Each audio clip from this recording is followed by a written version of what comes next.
99% of people are not willing to do what it takes to make their dreams come true. The Marines have a saying, everybody wants to go to heaven, but nobody wants to die. The center of bringing any dream into fruition is self-discipline, something as simple as food and eating. It's not about your body as much as it is about your mind. It's getting command of your mind to be able to choose actions that are in your own best interest. Every day we are choosing stuff that's not in our own best interest. So if the world is attacking you, and the world wants to fight you, and the world's trying to hold you down, so you're going to kick yourself in the balls. So you will stop yourself from getting what you dream. And I think the word discipline has kind of gotten a bad name. We think about it in terms of punishment. I'm not talking about discipline in that way. I'm talking about discipline in the sense that you forego immediate pleasure for the exchange of long-term self-respect.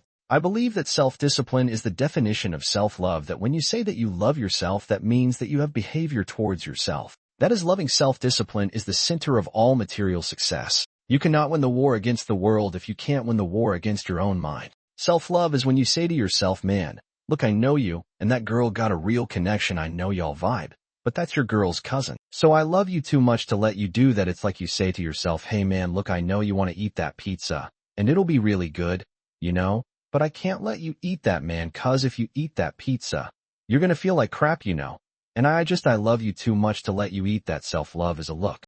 I know you got a test on Monday, and I know you really want to go out with your friends and Saturday night you want to go out, but if you fail that test, you're not gonna feel good about yourself, I love you too much to let you go out tonight. Self-discipline is self-love. If you want to be happy, you have to love yourself, which means you have to discipline your behavior. The road to sustained happiness is through disciplining your behavior. We tend to base our self-esteem on what other people think, and that's not really self-esteem. Self-esteem is supposed to be how we feel about ourselves, and I was just saying how dangerous it is to allow other people to determine how you're going to feel about you. And it's kind of like looking into a broken mirror. You're going to look in a broken mirror and then change your face to try to look good in this defiled, busted, broken mirror, and it's just other people's opinions. There's a really crappy way to determine how we feel about ourselves. It don't matter whose fault it is that something is broken if it's your responsibility to fix it. For example, it's not somebody's fault if their father was an abusive alcoholic, but it's for damn sure their responsibility to figure out how they're going to do with those traumas and try to make a life out of it. It's not your fault if your partner cheated and ruined your marriage, but it is for damn sure your responsibility to figure out how to take that pain and how to overcome that and build a happy life for yourself. Fault and responsibility do not go together. It sucks, but they don't. When something is somebody's fault, we want them to suffer. We want them punished. We want them to pay. We want it to be their responsibility to fix it, but that's not how it works, especially when it's your heart. Your heart, your life, your happiness is your responsibility and your responsibility alone, as long as we're pointing the finger and stuck in whose fault something is. We're jammed and trapped into victim mode. When you're in victim mode, you're stuck in suffering. The road to power is in taking responsibility. Your heart, your life, your happiness is your responsibility and your responsibility alone. You can make a person smile. You can make a person feel good.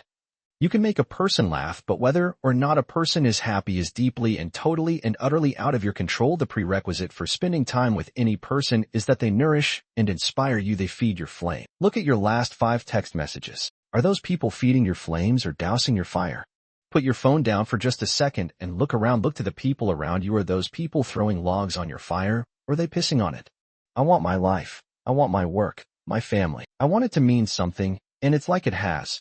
If you are not making someone else's life better, then you're wasting your time. The separation of talent and skill is one of the greatest misunderstood concepts for people who are trying to excel, who have dreams that want to do things. Talent you have naturally. Skill is only developed by hours and hours and hours of beating on your craft. You don't try to build a wall. You don't set out to build a wall. You don't say, I'm the biggest, baddest, greatest wall that's ever been built. You don't start there. You say, I'm gonna lay this brick as perfectly as a brick can be laid. There will not be one brick on the face of the earth that's gonna be laid better than this brick that I'm gonna lay in this next 10 minutes. And you do that every single day. And soon you have a wall, and I think psychologically the advantage that gives me over a lot of people that I have been in competition with in different situations is it's difficult to take the first step when you look how big the task is. The definition of who I am is very clear to me, and it also redefines who I want to be, in that I know for a fact that I'm stronger than I thought I was. You can't help but ask yourself the question, what would I do if I was in Muhammad Ali's shoes? I'm motivated by fear. I hate being scared to do something. And I think what developed in my early days was the attitude that I started attacking things. I was scared. Why were you scared in your bed the night before? Why did you? What do you need that fear for? Just don't go. Why are you scared in your bed 16 hours before you jump? Why are you scared in the car? Why could you not enjoy breakfast? Fear is fear of what? You're nowhere even near the airplane. Everything up to the stepping out, there's actually no reason to be scared. It only just ruins your day. You don't have to jump, and then in that moment all of a sudden where you should be terrified is the most blissful experience of your life, and God placed the best things in life on the other side of terror.